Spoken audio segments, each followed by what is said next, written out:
Ching. Let's start. All right, welcome to AppWorks for the Fireside Chat. I'm Ching, Associate of AppWorks. I take care of the blockchain investment in AppWorks. Today, we invited founder of Animoca Brands, Yat, and our managing partner, Jamie, to join the Fireside Chat. So like the reason why we do AppWorks Accelerator, we want to let founders learn from other founders, especially the very experienced ones. So here are two founders, also our mentors in the community that have more than 10 years founder experience. There's more mentors there, but today we is pretty honored to have these two to share like their founder experience, also their latest view on blockchain/NFT industry. So first, I want to introduce Yat. Yat is kind of the legend in Hong Kong with successful exit stories before and now at his latest venture, Animoca Brands, one of the largest NFT blockchain entertainment company in the world. On the other hand, Jamie is founder of AppWorks. Perhaps you are pretty familiar with him already. Now, not only the founder, managing partner of AppWorks, he's also president of Town Mobile as well. We hope this fireside chat can cover some latest blockchain opportunities that Star can try, and also the panelists' view on blockchain and NFT, also their own experience as well. So before we start, Yet, would you like to share a little bit about yourself to the audience? Sure. So pleasure to be here. I'm very honored to be able to share to the community. I'm Yat. I'm chairman and co-founder of Animoca Brands. And as Ching had mentioned, we are very much building in the non-fungible token space.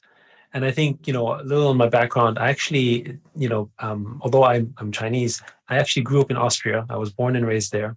So German is actually my mother tongue. And what's also perhaps different is actually I have a degree in music first, right, before I got into tech. And I think this is interesting only because it's maybe considered an unusual background, except that when I started sort of really entering the computers in the 80s with, professionally, so quasi-professionally with the Atari ST, I got into the space because I was writing notation software to basically help me sort of really, I guess some people would have considered it cheat because I was able to compose faster because I used a computer. And of course, that wasn't something that, my teachers liked, but I certainly ended up getting quite a bit of recognition online, not in the internet, but by CompuServe and Genie and FidoNet, which are kind of pre-internet services. And I think the big takeaway I had there was, I was a child. I was sort of, maybe 11 or 12 years old at the time. I was Chinese, as in ethnically Asian, but I was living in Austria. So meaning I was the only Chinese person in like a 50 square mile radius, probably. And it didn't matter that I was sort of different looking, or it didn't matter that I was very young, but I was recognized for my skill from a technical standpoint, because online I was, a character, a person.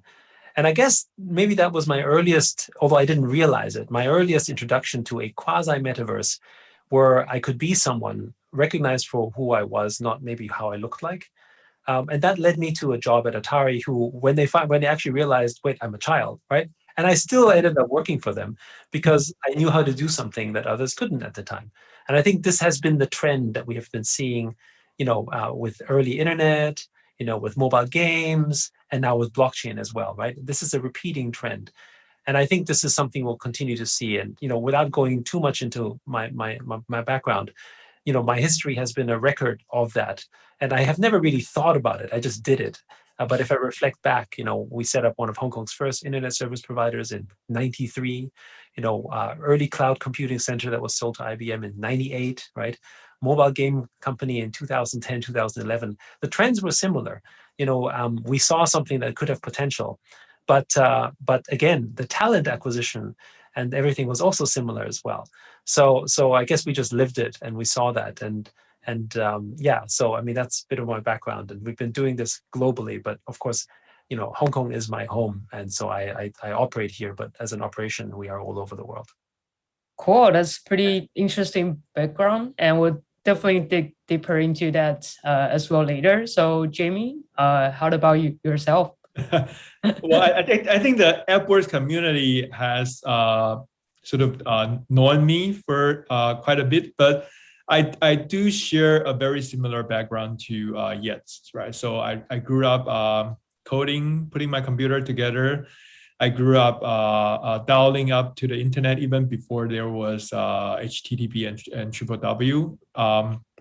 And I grew up chatting with people on IRC, going on Gopher, downloading files on FTP, and using Telnet to log into all kinds of weird BBS to download all kinds of weird photos and videos, right? So basically, our generation was sort of the first generation that got to experience connecting to the rest of the world through internet.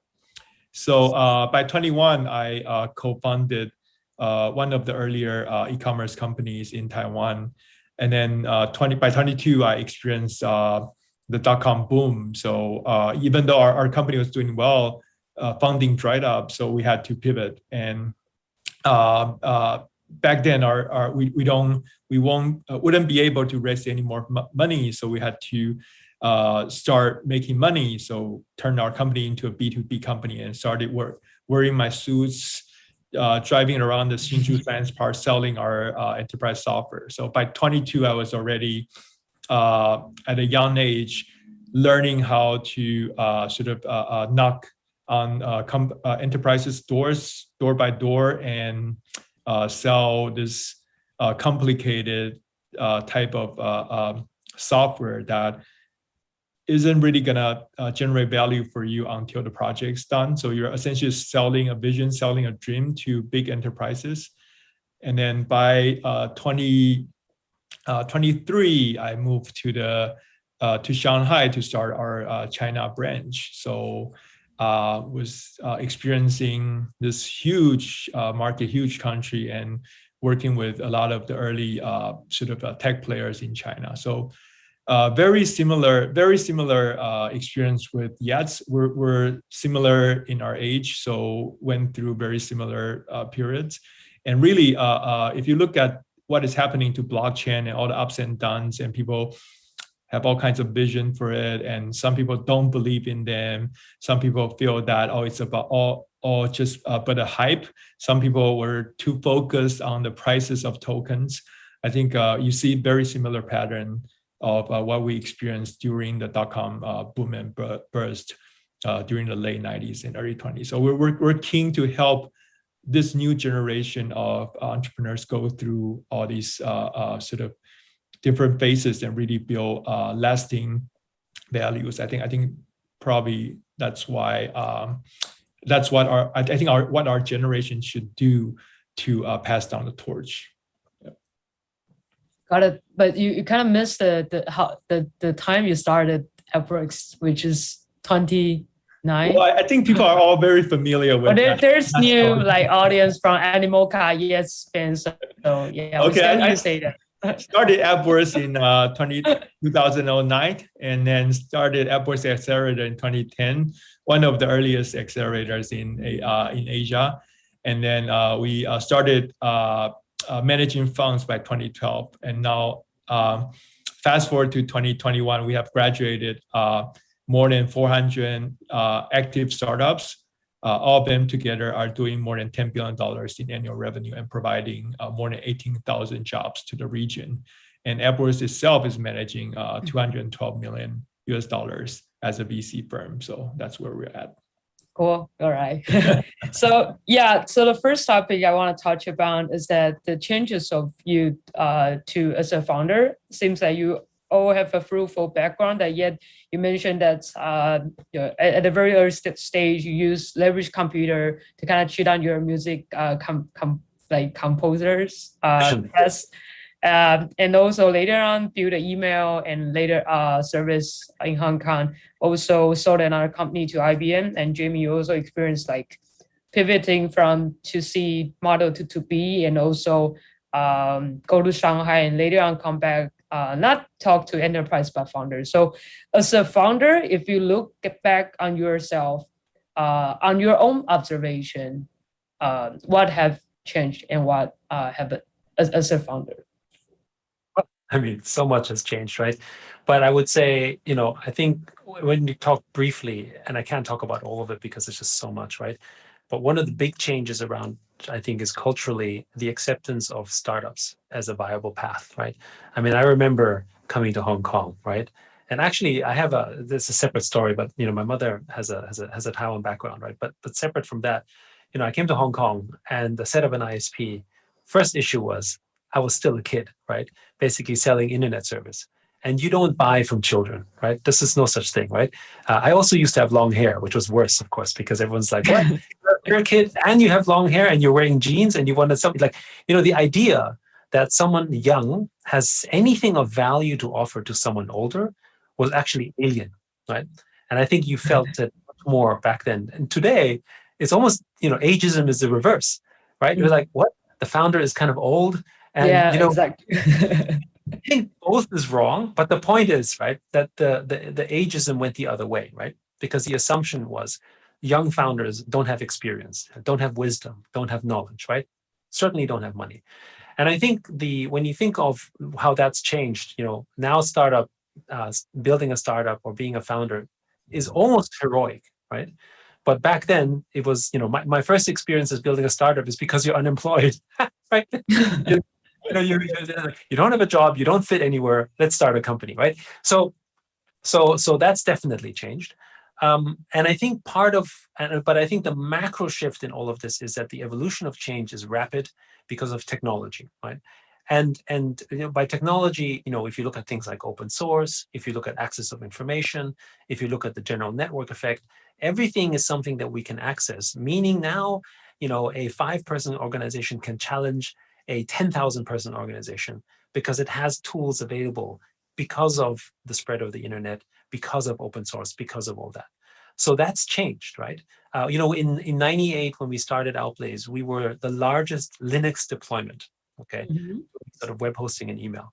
And everyone was like, you're crazy to be using open source because why would you be using sort of, untested source from the millions of people at the time, more like thousands of people. And of course, today, anyone who does not use open source is frankly foolish because he doesn't have the resources or access to compete with the knowledge of that, right? So I think that macro trend where we all benefit from the network effect is something that has changed everything and has created the potential for mass innovation to take place at scale. Because of course the internet has connected us as well, which means we can now have an amplification of that network effect where we can bridge human connection, connect with each other and sort of build products and services. And this is the other thing where now how you observe product, where I would say what hasn't changed and what has changed is that we used to build products a lot based on problems we perceive. Because it was, after all, more insular as a world. The problem I see, I need to fix. And then we work with people because we didn't have the benefit of, global insight. And today that's changed where maybe we have a problem we see, but we have the ability to empathize much stronger, which is why empathy is so much more important today than it was in the past, because you can see what others know and have problems to solve because I can observe better and I can feel better what they're doing. And so empathy, for instance, as a leadership skill, I would say today is very important. But 30 years ago, not so important, because you had different types of sort of leadership structures that were needed because you didn't have the benefit of sort of the network effect and the global connections that are out there. So I think the leaders have changed in their style and their behavior because of where the world has changed, becoming more connected. And so I think, and if you think about today, what qualifies as like inspiring or strong leaders, it is not about the fact that you can memorize numbers really fast or that you're in your computational skills. It's because you're a very strong, empathetic leader, and because you understand your employees or your customers or your partners, right? That type of thing is becoming much more important. And I think the other thing, of course, is that means also the role of like women in leadership has given rise to that as well, because that is becoming also more important. So there's a lot there that's changed, but I could just go all over it. But I would say that I think if I go back to what are the the biggest change I think that had an impact, obviously, is the fact that we have open networks that we can avail ourselves to, and the fact that the world has become flatter, right, for better or for worse, has basically allowed us to sort of hyperbridge these connections. And so ideas used to be valuable, right? Information arbitrage was a thing, 30 years ago. And today it's useless. You may have a great idea and it's nothing without you implementing and with you executing. So I got a key point was that leadership. I guess like you have really special experience, like finding that yourself leadership changed or others leadership changed. So I wonder in the past 10 years, maybe the question is supposed to Yat and Jamie, on your own leadership side, what's the most difference at your first start and right now? Because the age you started two companies totally different, topics different, leadership I guess is different. Are there particularly things that like personality, way you treat employee or clients is different?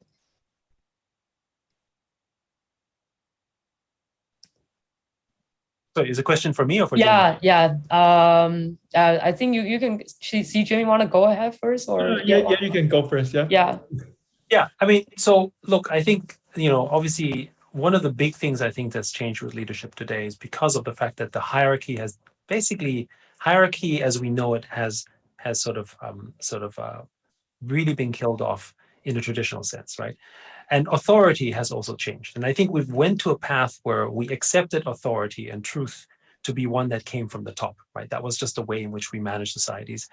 And therefore the leadership went down that approach as well. Oh, you're the boss, you're the CEO, you should know everything.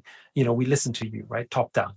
And you could say a lot of Asian companies probably still have that leadership style. I think particularly family offices, perhaps. But if you think about the successful companies, and particularly ones at scale, it is not just based on your it's based on your ability, but it's also based on the fact that you now have the smartest people with you. And I think the big change is that the best people are not going to work for you. They're going to work with you, right? And I think this is a parameter, which I know for you at AppWorks, you deeply understand because you're investing in all of them, right? But for a traditional company, it's difficult because hierarchically you had power. Power came from top down. And so because you control that power, whether it's money or influence, you can bargain with that and have people work for you. In other words, I can't be successful unless I work for JP Morgan or unless I work for a big bank or a big group or something, right? That's not true anymore, right? Mm-hmm. And so our relationships change. And I think that leadership change is where we have to then treat our leadership as peers, not as subordinates. And I think that's a big change that happened. And I think this goes back to a deeper topic around, well, are we ready to be operating in this environment if you were not growing up in that setup? And I think this is why management styles, like in Hong Kong, for instance, management style is still very top-down because sort of family values are top-down, right? And also schooling system is top-down as well. So you are taught to be in a hierarchy, and so people are waiting to be instructed. And in the old world, maybe that was a good way to work. But in this new world, it's not really that new anymore. Actually, it is very unhealthy to do that because you can't scale an organization when you are not able to be independent. And frankly, if you can't challenge the network. So, we always prize innovation and we say innovation is important, but innovation doesn't come automatically. It's not the thinking that one person has an idea. A strong idea is evolved through the friction of others. Right. And it's challenged, right? If I have an idea, I need to test it. I need to challenge it. I need to talk to people who don't agree with you. And in fact, the ones who disagree with you the most are the ones that can hone your argument the best, right? That's not very common in traditional hierarchy leadership because you're not supposed to be challenged. Where this leadership requires challenges, right? It requires you to be constantly engaged in a struggle, right? In a positive struggle and as you sort of climb that struggle, you come to a point where you reach a sort of peak, but that peak is very sharpened. It's very, very solid because it has gone through many tests, as opposed to you just get there and you just kind of go, okay, but you're kind of alone there, right? And I think so I'm in organizations like YPO and EO, and both of them are examples where you can challenge your leadership amongst peers in a way that does not that is sort of not prejudiced and not biased, and therefore we can sort of safely test our ideas as well, because as leaders we don't have all the answers. In fact, we're better if we, because we have to keep an open mind. If we think we know everything, it's probably the end of your business, I think, because at that point you're no longer open because you think you know everything. And I think you need to be sort of open-minded that way. And it's easier said than done, right? And being around people, I think that's the other thing. Being around people who can challenge you means they have to be people who are often smarter than you, better than you in many ways, maybe in all ways, right? And then you become better because they bring you to that point as well. So I think that's a big change in leadership that's happened over the years. And therefore, empathy is important. And maybe I'll just close with this point, because I think the strongest leaders are the ones that can have a good network, right? Because they can create a network effect. But if you don't have empathy, you can't connect, right? And if you can't connect, you can't make friends, you can't drive leadership because nobody will listen to you because they think you're not a nice guy or whatever it is, right? And it struggles. And I think today it's driven to that point where people, if you think about who do you want to work with, right, or who you want to follow, it's going to be the person who is who will listen to you and who will work with you, not someone who will tell you what to do. Jeremy, how about you, your own leadership style? Is that also the observation on general leadership? Is that, are you agree what Yat just said? Or I can agree more. So for the longest time, I've been wanting to sort of communicate this idea, but just as Yat was talking, I realized that people often think of empathy as a yes or no question, meaning that this person has empathy or that person doesn't have empathy.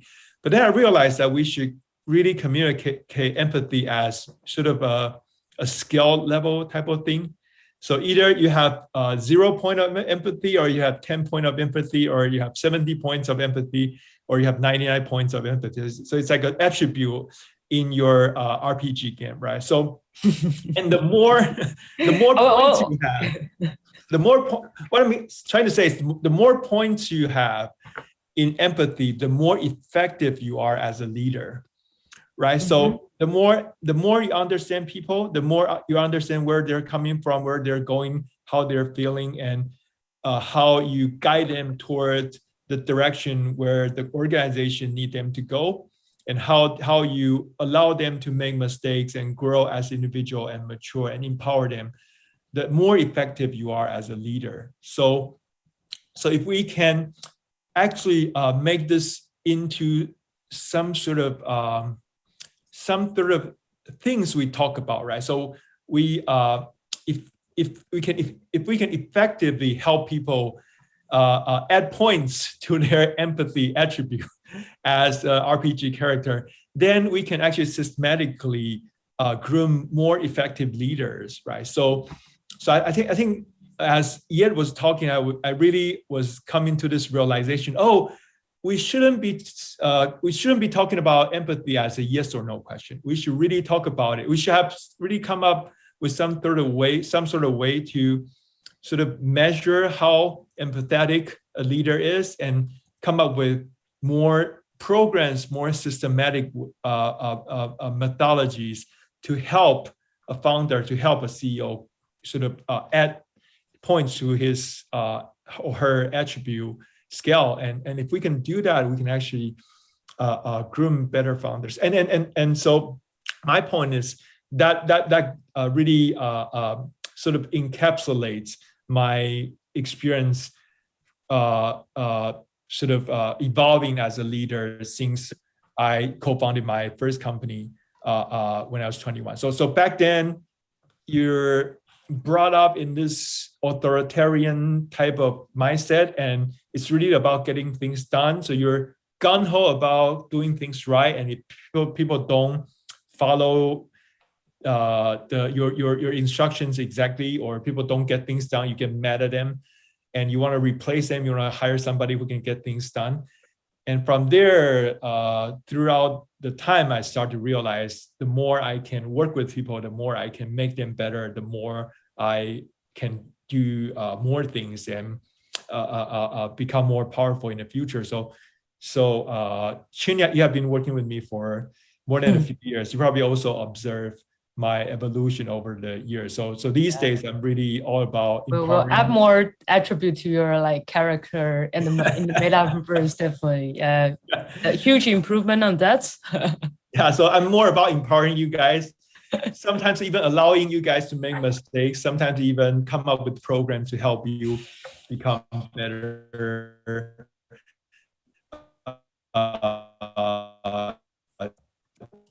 leaders yourselves, right? So it's a solution. So essentially, oops, I seem to be having some problem with my internet. Are you guys It's good hearing me right all now. It is good Okay. right now.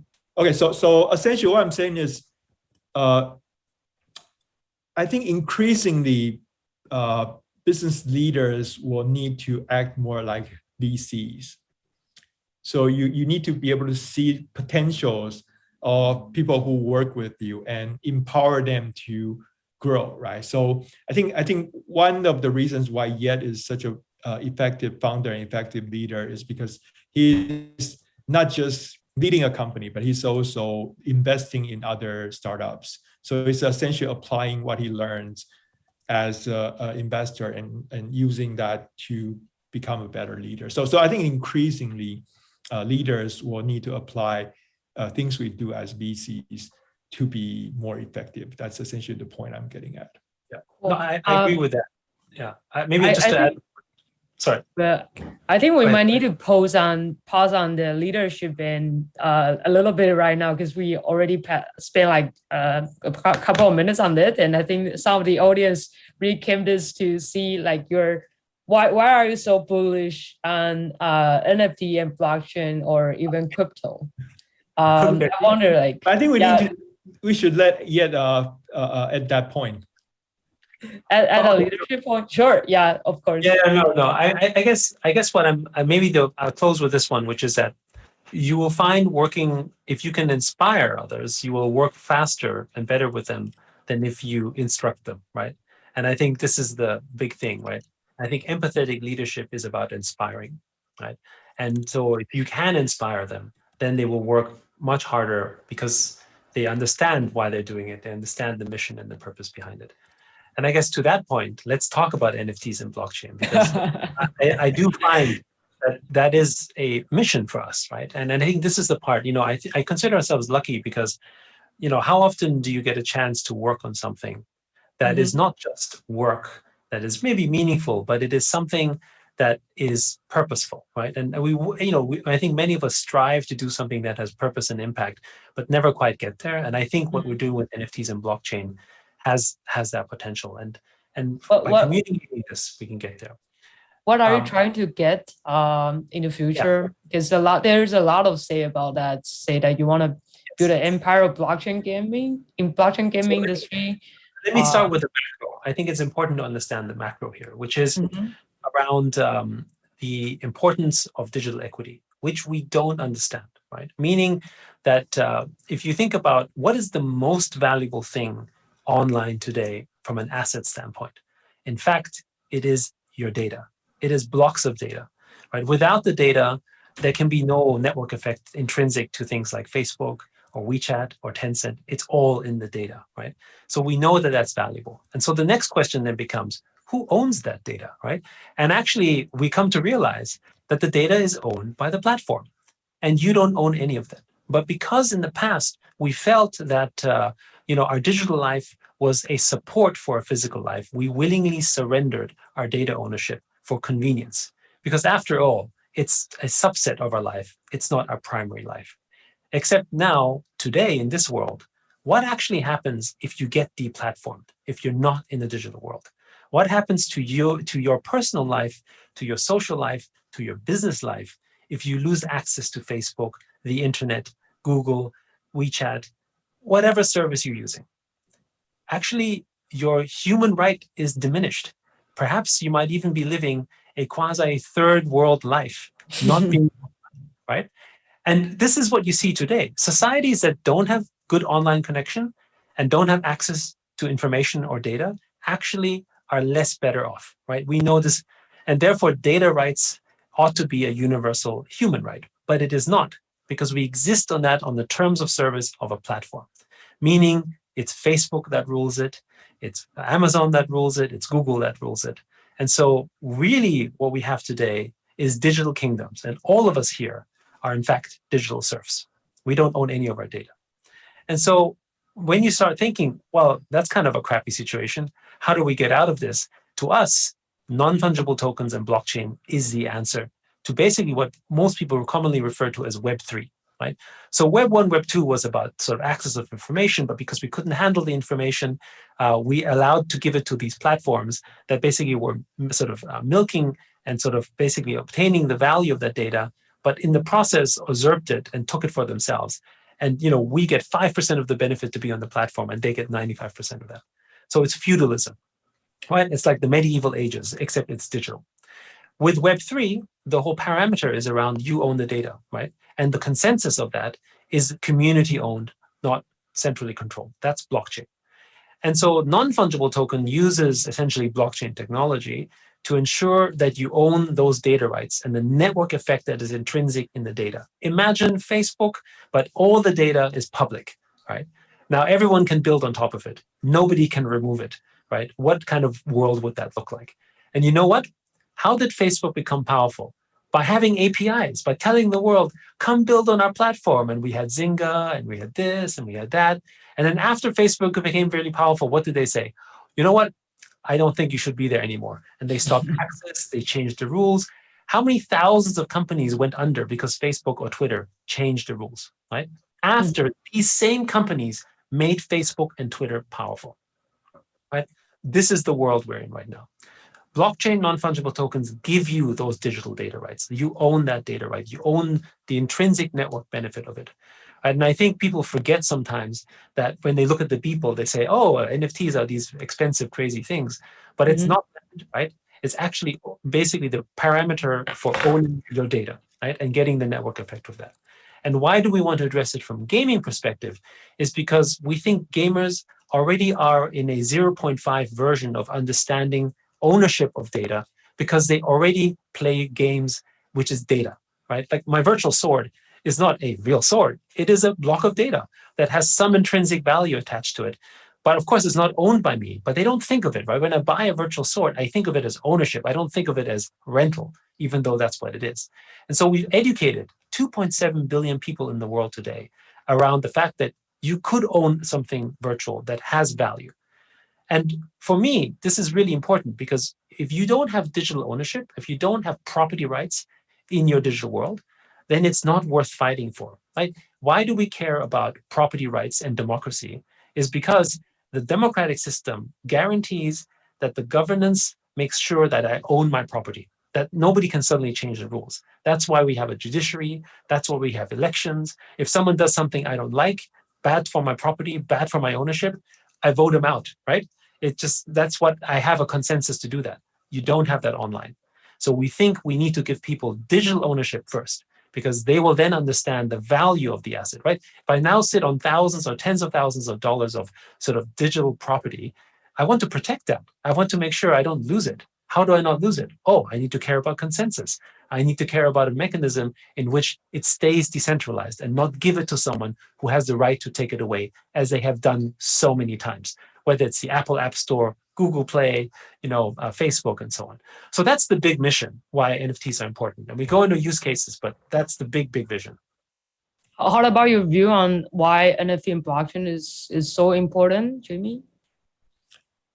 Well, so as Ye was talking, he was reminding me of the movie Matrix, right? So we have all of these human beings live in a system where a centralized organization would dictate how their data is collected and processed, right? And now I think with sort of blockchain and NFT, we have a chance to liberalize them from that matrix, right? So really so that I think that that's sort of basically the framework of what's happening right now, and to essentially extend what or add to what Yat has been saying, right? So if you think about why a democratic government would be tasked to run a really just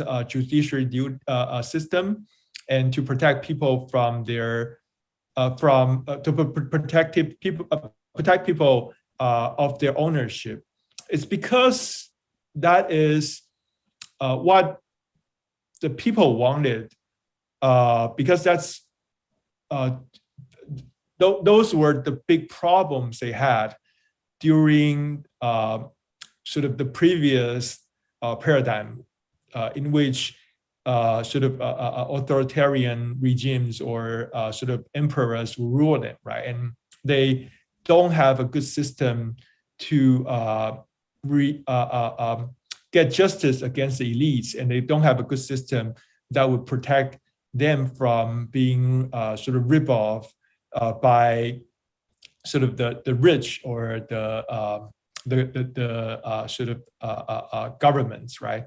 So in the end, when the sort of revolutionary times rolled around, people demanded that with the new system, they want more justice, they want more protection over their ownership.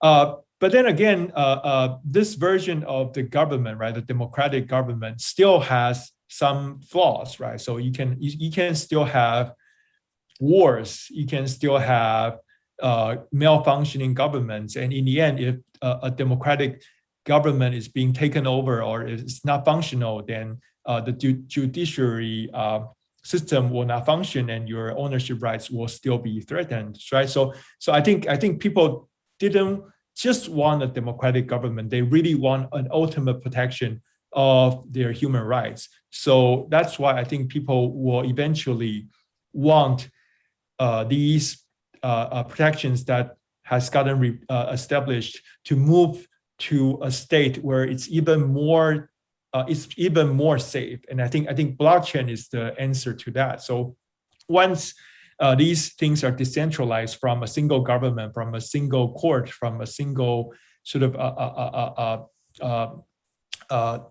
force to enforce a single sort of type of enforcement, then it's even you'll make people's sort of rights even more protected. I think so. That's what's happening right now. So it's fundamentally what people wanted. So eventually, you'll get realized.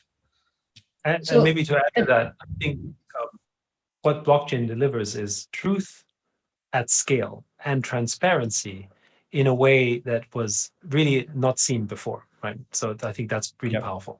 Yeah. So I want kind of after hearing all you say, I have to say that I'm on the same party, but there's a lot of people that is not on the same party's same party. It says that recently you all know that Dogecoin's one of the co-founder posted a really long Twitter, and probably it is not that against of the idea.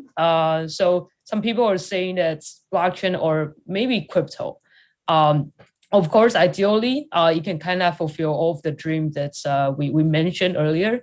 But how you see, like, will you think that blockchain is increasing the equality in poor nations, or could it be used as a tool through decentralization to drive the essence of equality? Yeah. So or just that we are in the middle of that transition, so it's kind of there's some bad outcome at the moment. So I wondered what's your view on this, and how can we get better to that point? So it comes down to when you build a governance system, blockchain aside, right? It comes down to the philosophical and also the belief that you have in what will make a better environment. And not everyone agrees, right? Because if we all agreed, then we would all be living in one government and we would be one people. But that's not true. Right? Yep. And in fact, I think what makes humanity so powerful and diverse and interesting and innovative is that we actually have different ideas, right? And we have different thoughts. And that's the diversity I think we should be celebrating. As a result, there won't be one blockchain, we think. There won't be one system. There will be, hopefully, thousands of systems, each of them having slightly different kinds of governance to suit that particular community. I think the freedom that we can see with blockchain is I can choose to live in my virtual world in a system I like amongst similar people who like what I like, but I do not have to conform to what another person insists that I must do, right? So, a good question, a good example today is you look at Bitcoin, although that's not, technically a governance system. Bitcoin, I asked this question to someone, I said, is Bitcoin equality or equity?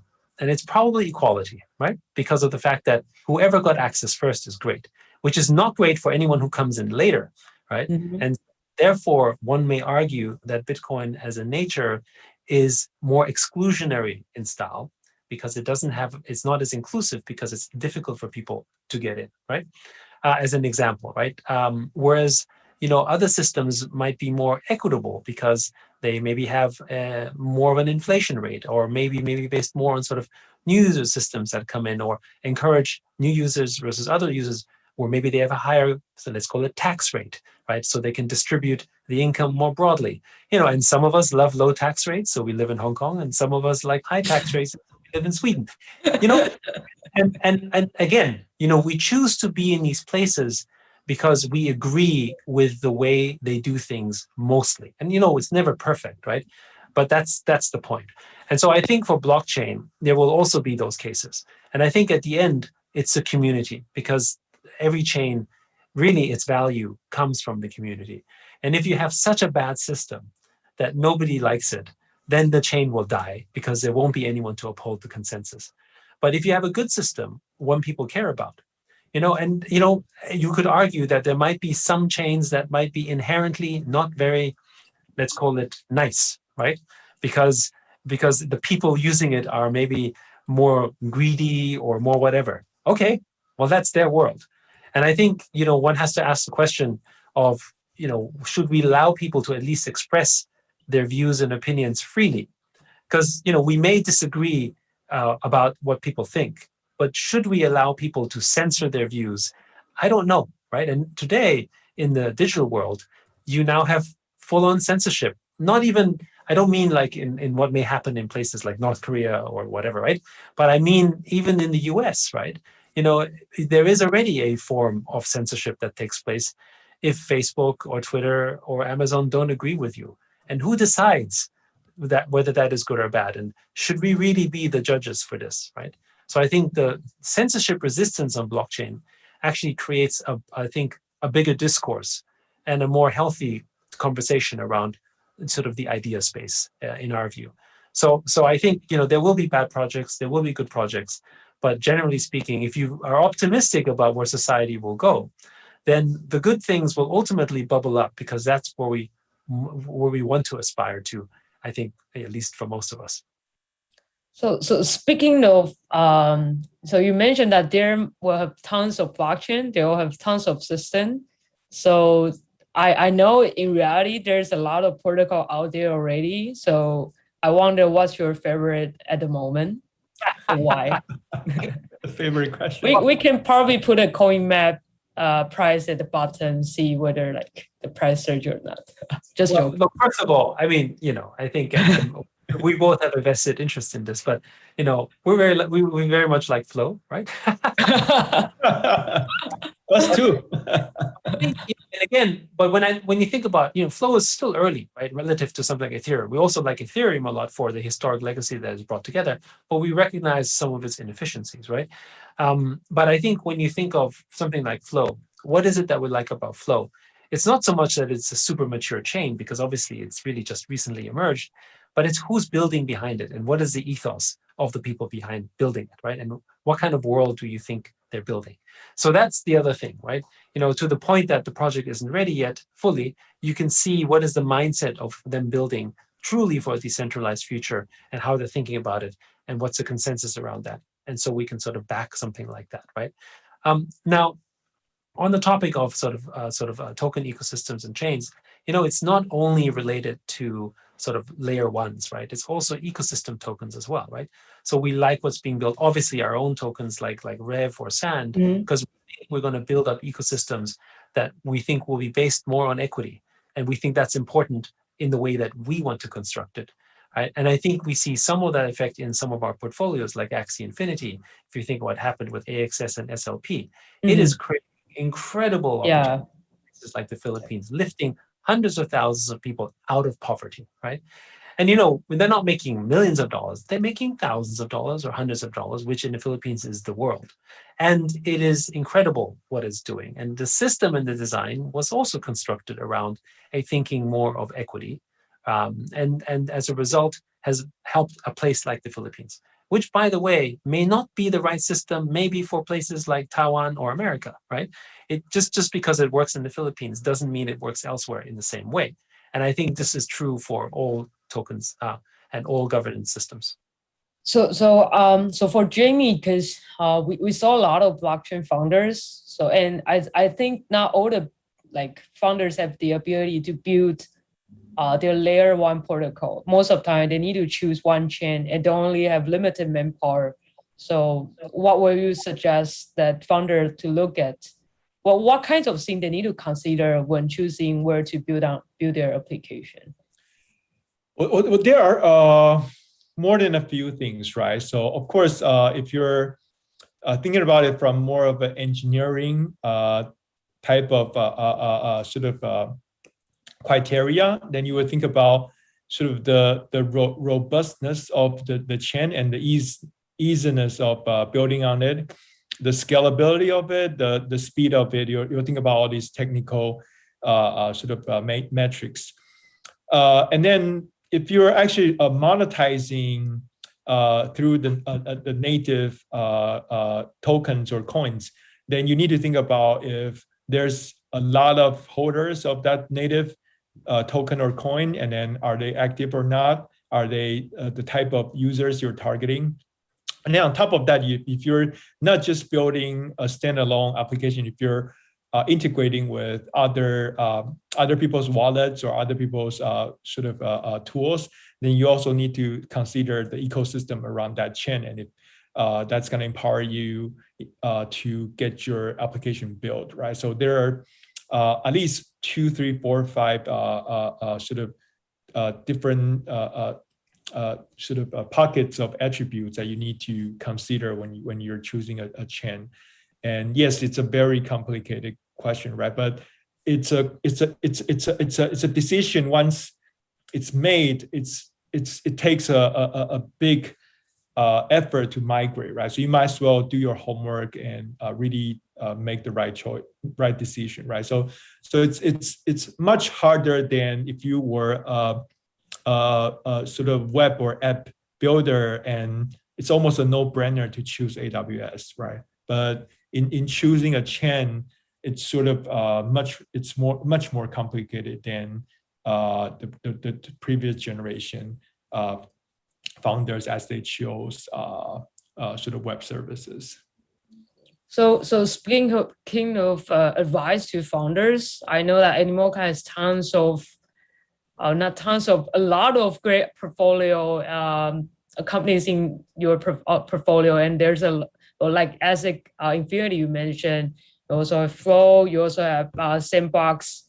I mean, if there's a founder or there's a team that they want to work on a new thing right now in blockchain, what's the opportunity that you think about? You can think about right now, and you mean people interested in blockchain? Yeah, if they have the skills, so if they have the skill to build everything that you assign to them, and what's the best opportunity you see at the moment? So best opportunity, I think, is difficult to answer, but rather, maybe many of the founders are very young, so maybe they don't remember. But it's like building on the internet, basically 25 years ago. This is where we think blockchain is, right? And now just think about that, right? Web3, we think, is going to be the foundation of the new internet, which is basically blockchain. And so there are basically 4, 5, 6 billion people that need to be onboarded on Web3. And we haven't probably even hit 100 million today, right? That's kind of the macro picture. And then when it comes to NFTs, we barely hit 1 million plus, right? Yeah, exactly. So the opportunity space is, unless you believe that NFTs will not grow more than 10 million users, or that blockchain will be limited to, 100, 200, 300 million, unless you believe that, then the opportunity space is truly endless. When you think about the internet 25 years ago, we described it the same way. Oh, the internet, it can do everything, right? and at the end of the day, that happened, but it didn't happen immediately because there were many things that didn't work.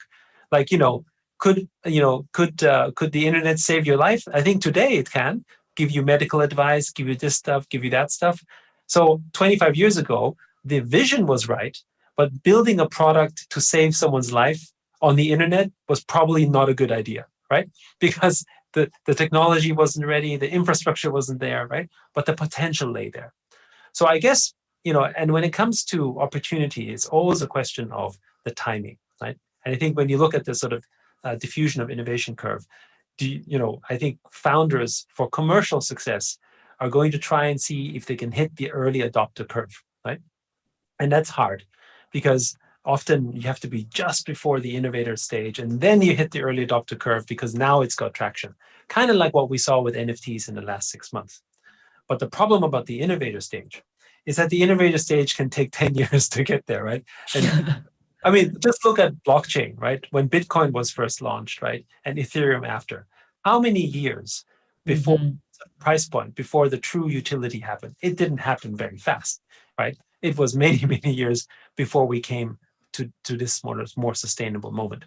So I think this is perhaps where I would say not so much an opportunity, but you now should do what you are really find is purposeful and important for you. Because I think you can build a company that you want to build that is important to you, because that allows you then to inspire others to follow you accordingly. And with blockchain, like the internet 25 years ago, the space is broad, right? Like you could do anything and try to make a mark in this one. You can't do that with internet Web 1, Web 2 today, because you've got incumbent players. But with Web 3, you can do anything as long as you yourself have a solid belief that this is where you want to build the future. And I think this is the thing, right? The mission that you're trying to drive for, the purpose, if it's bigger than you, then you will persevere to get to that point. And I think, for some people, it's about money. Money is a bad because you can make money in many ways, right? And perhaps easier ways than just building. Because like with us, when we built in NFTs in 2017, 2018, late 2017 to 2018 onwards, right?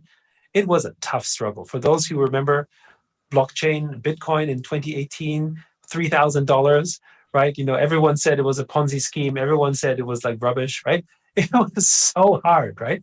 And so if you don't have a real mission, if you don't think it's important, you will give up, right?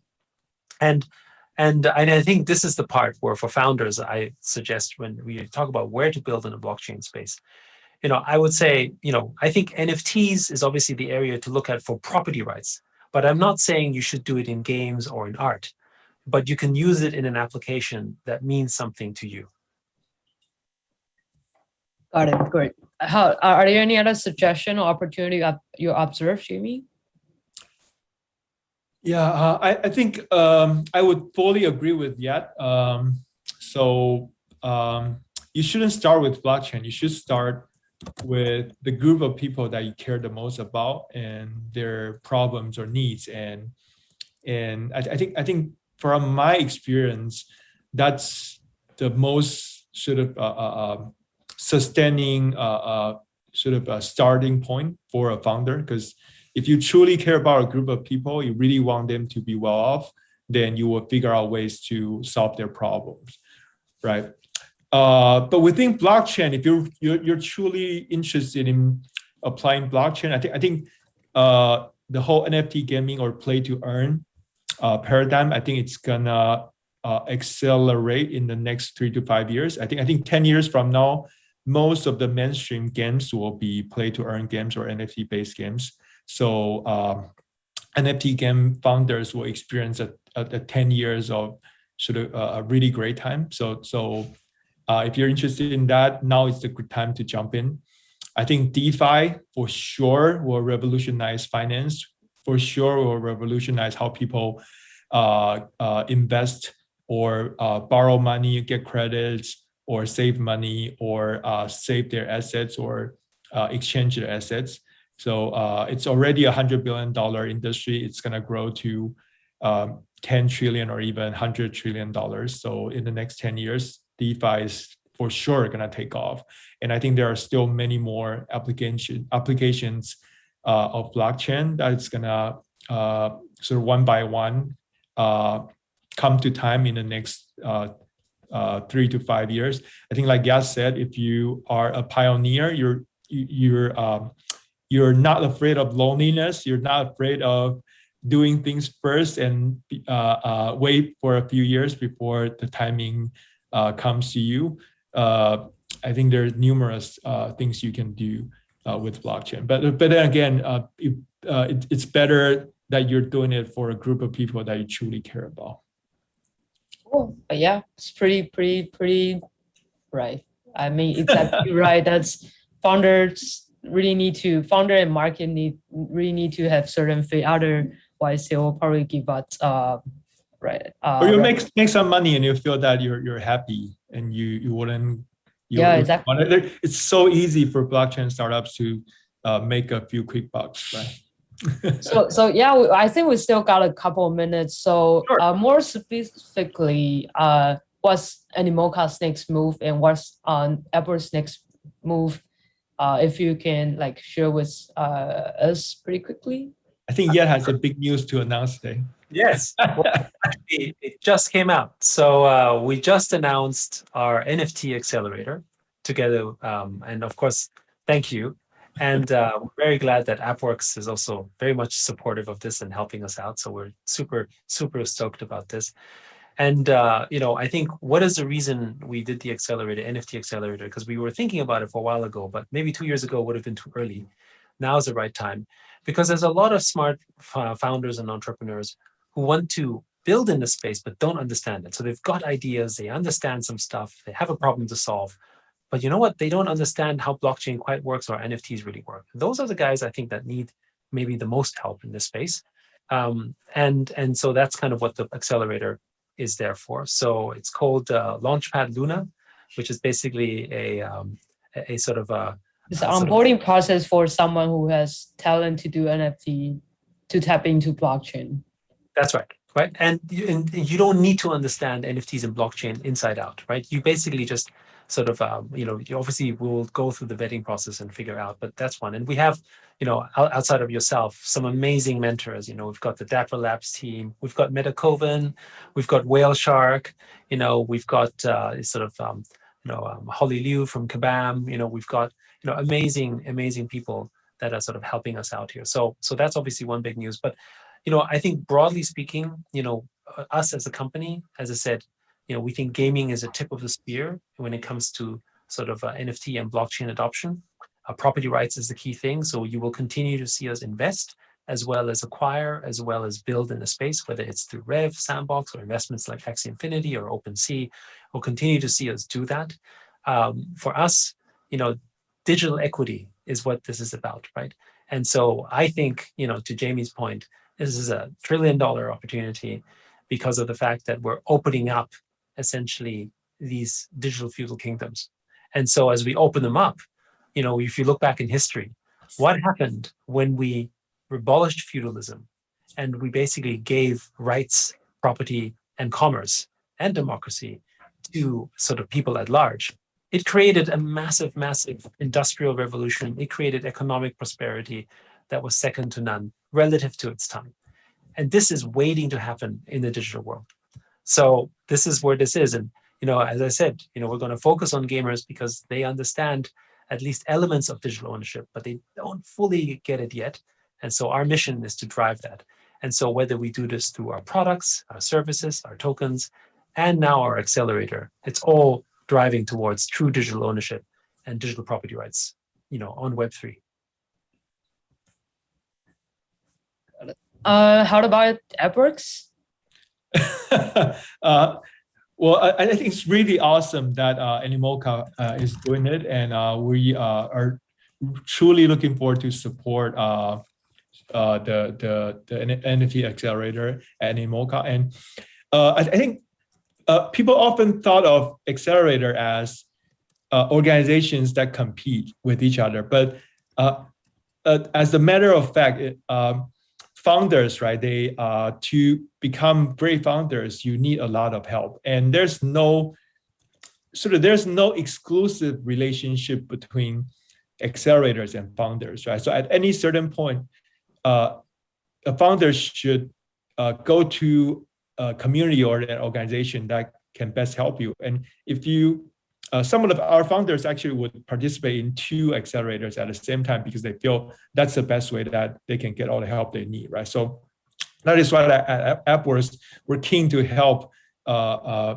companies like Animoca or organizations like Animoca that are interested in helping NFT founders. Because essentially, I think we are, a lot of these founders need a lot of different types of help. And if we can all work together, we can really empower more founders to build more impactful NFT projects and longer lasting organizations. And so at AppWorks, right, we recently just took NFT out of blockchain and made it its own category. So actually, Chin and I had a lot of heated debates around this, and Chin felt that I was stupid because doing so, NFT is part of blockchain, and why are you making it its own category? You're like, all the blockchain founders will be laughing at you. You're trying to pull Yat to your party. I sense that. So just to be clear, that Apple is really happy to invite NFT founders, blockchain founders, AI founders, and Southeast Asia founders. Yes. And we hope there's more accelerator and founders to help the future founders as well. Yeah, so but it's good that we are having these debates, right? Because like I said, as today's leaders, like we and Yat talk about, right? So as today's leaders, you have to empower people around you and really work with them. And people will have different ideas. People would believe in different things. But if you can have a good discussion and come up with a good consensus, and it'll be a better way to move forward with, right? So in the end, Chin and I came to a consensus that we think NFT, yes, some of the blockchain founders are gonna laugh at us, but there's a lot more new founders that might be interested in NFT, but they might not be as interested in sort of building sort of layer 1 solutions. Yeah. And so to them, it's almost, NFT is almost a category of its own. So that's why we ended up deciding to, it's so important. So we ended up deciding to make it its own categories. And we feel that we will probably continue to do so, at least in the next 3 to 5 years, because we feel that there's still so much to be done around NFT. So that's sort of the new thing that we're doing in this coming batch. And that's our way of telling the founder community, yes, all the older blockchain founders, feel free to laugh at us, but all the newer blockchain and NFT founders, we're here to help you, and we're here to help you with Yat and Animoca Brands, and we really hope that we can empower you to build the build on the Web3 and really realize the vision of a more sort of decentralized world, and people can feel safer, and people can feel they really own their data, their assets, and everything. So yeah, I think that's what's new about AppWorks. I think I noticed something down. So after 5 years, I think definitely we need to have another fireside chat to see what happened and what didn't, and what kinds of accelerator we need to do at that moment. So, and to keep boosting all of this. So happy to have quantum and nuclear fusion accelerator. Maybe or like how the Mars solution, maybe. Yep, Mars colony accelerator. Yeah, maybe. So yeah, great to have you to join the fireside chat. Really fruitful to cover the both founder leadership side, as a person side and business side, opportunity side. So yeah, hope there's some help to the new founders and that join us on the fireside chat. Stay negative and stay Thank you. honest. All right. That's Much. it for today. Thanks for watching. It was good. Thank you, guys. All right.